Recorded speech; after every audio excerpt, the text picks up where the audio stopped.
बुलेटिनमध्ये आपल्या सर्वांचं पुन्हा एकदा स्वागत आहे। बातमी क्रिकेटच्या मैदानातनं आहे। दिल्ली कसोटीमध्ये टीम इंडियानं वेस्ट इंडिजचा धुव्वा उडवला आणि ही कसोटी मालिका सुद्धा आपल्या नावे केलेली निर्विवाद वर्चस्व या दोन्ही कसोटी मालिका दोन्ही कसोट्यांमध्ये टीम इंडियाचं पाहायला मिळालं। वेस्ट इंडिजनं भारतासमोर जिंकण्यासाठी 121 धावांचं सोपं लक्ष्य ठेवलेलं होतं। आज 5वा दिवस होता आणि पहिल्या सत्रातच भारतानं विजयी लक्ष्य 3 विकेटच्या मोबदल्यात पार केलं।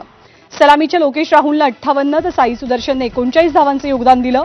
या कसोटीमध्ये 8 विकेट्स घेणारा चायनामन गोलंदाज कुलदीप यादवला सामनावीर म्हणून आणि अष्टपैलू कामगिरी करणाऱ्या रवींद्र जाडेजाला मालिकावीर म्हणून गौरवलं गेलं।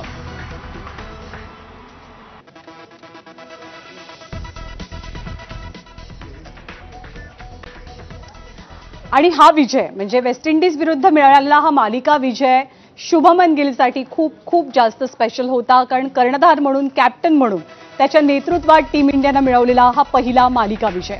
मायदेशात कसोटीत पहिल्यांदाच नेतृत्व करणाऱ्या शुभमन गिलनं फलंदाजीमध्ये सुद्धा कमाल केली। त्याने या मालिकेमध्ये एक शतक आणि एका अर्धशतकासह 192 धावा केल्या। याआधी इंग्लंडच्या दौऱ्यात शुभमनच्या नेतृत्वात भारतानं 5 कसोटी सामन्यांची मालिका 2-2 अशी अनिर्णित राखलेली होती।